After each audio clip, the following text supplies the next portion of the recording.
पीले दांत वाली बहू। रंजना कभी ब्रश नहीं करती थी। उसे कितनी बार उसके माँ बाप ने डांटा, लेकिन उसका कोई असर उस पर होता ही नहीं था, जिस कारण से उसके दांत पीले पीले हो जाते हैं।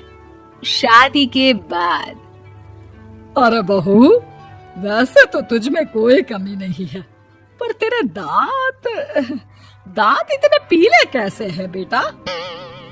कैसे मतलब? कोई सर्जरी थोड़ी ना कराइए। वो तो क्या नाम, मैं ब्रश नहीं करती थी तो पीले हो गए। अब क्या करूं? आप कहे तो लाल करवा लूं या फिर काले? यार ये क्या है, क्यों माँ से लड़ रही हो? लड़ रही हूँ? अरे मैं लड़ रही हूँ या ये बोल रही है कि दांत पीले हैं, पीले।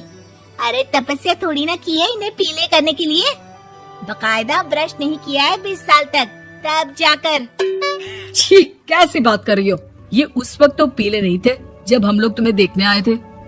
अरे तब साफ करवा लिया होगा डेंटिस्ट के पास जाकर। अब देखो कैसे पीले पीले लग रहे हैं। रंजना सास की तरफ गुस्से से देखती है।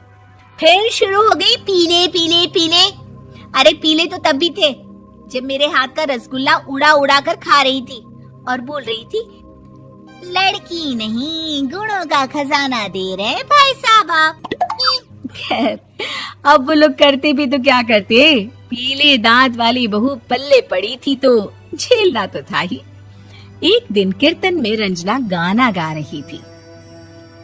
अरे कमला बहन, माँ का द्वार है, यहाँ तो सब शुद्ध होकर आते हैं, फिर अपनी बहू को ब्रश भी नहीं करवाती तुम।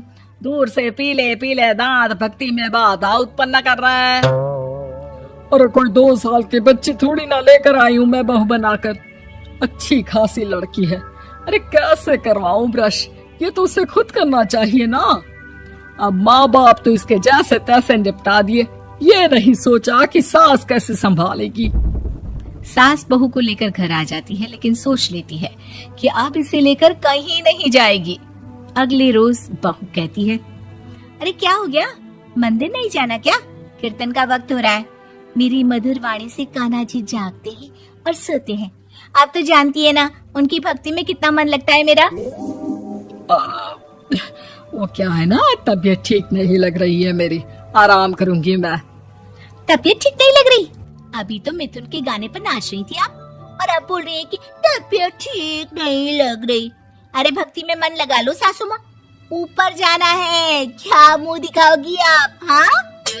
सास को बहू की बात पर गुस्सा आ जाता है। मैं क्या मुंह दिखाऊंगी, इसकी चिंता तो ना कर, समझी? अपने मुंह की चिंता कर, जो ये पीले पीले दांत लेकर हर जगह पहुंच जाती है। पता है लोग कितना मजाक बनाते हैं। ना जी ना, मैं नहीं जाना कहीं तेरे साथ। तो ये बात है, कोई ना, मत जाओ, मैं अपने कमरे में ही बैठकर भक्ति कर लूंगी। ऊपर वाला दांत थोड़ी ना देखता है, मन देखता है, भावना देखता है।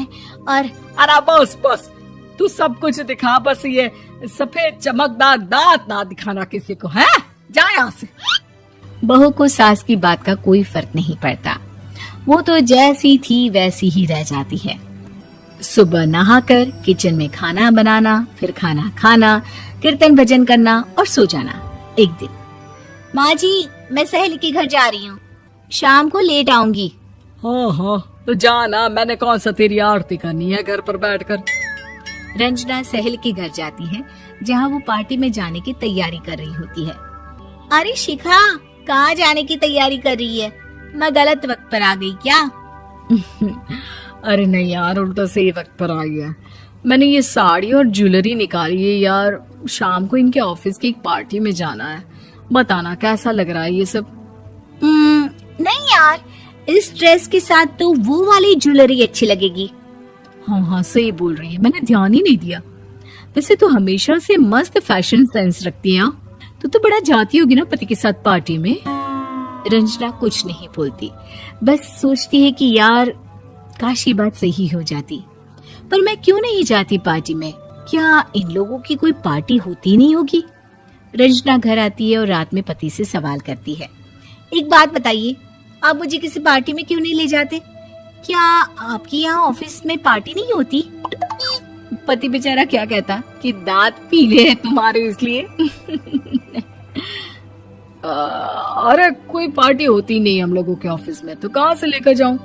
और मार्केट, मॉल, कहीं वीकेंड घूमना, कहीं तो। अरे यार सारे हफ्ते में एक छुट्टी मिलती है, तो सोचता हूँ कि आराम ही कर लूं। क्यों? रंजना मन मार के रह जाती है। पहले कभी सास के साथ मंदिर जाया करती थी, लेकिन वो भी सास ने ले जाना बंद कर दिया। घर बैठी बैठी रंजना बोर हो जाती है। तभी उसे आइडिया आता है और वो मायके जाने का सोचती है। सासू माँ, 2 दिनों के लिए मम्मी के घर जा रही हूँ। अच्छा ठीक है, आराम से जा। और हाँ, माँ से कुछ अच्छी आदत सीख कर आना कि कैसे शरीर के हर भाग की तरह दांतों की सफाई भी जरूरी होती है, समझी? शुरू हो गई ना आप। वो लोग आपकी तरह नहीं है कि छोटी छोटी बात का बतंगड़ बना दे। उन लोगों के लिए मैं मायने रखती हूँ, ना कि मेरे पीले पीले दांत। रंजना माँ को बिना बताए उन लोगों को सरप्राइज देती है, लेकिन जैसे ही वो दरवाजे पर पहुंचती है, अंदर देखती है कि घर वाले कहीं जा रहे होते हैं। अब माँ, काश रंजना दीदी के दांतों वाली प्रॉब्लम नहीं होती, तो वो भी हम लोगों के साथ चलती ना बुआ जी की बेटी की शादी में। हाँ बेटा, लेकिन अब उसे कौन समझाए कि उसको उसके पीले दांत नहीं दिखते, लेकिन उसके आसपास के लोगों को कितना एम्बैरेसिंग फील कराते हैं। मुझे तो कितनी बार उसके स्कूल की टीचर ने शिकायत की कि उसके साथ कोई लड़की बैठना भी नहीं चाहती, और ना ही कॉलेज में कोई उससे बात करना चाहता था।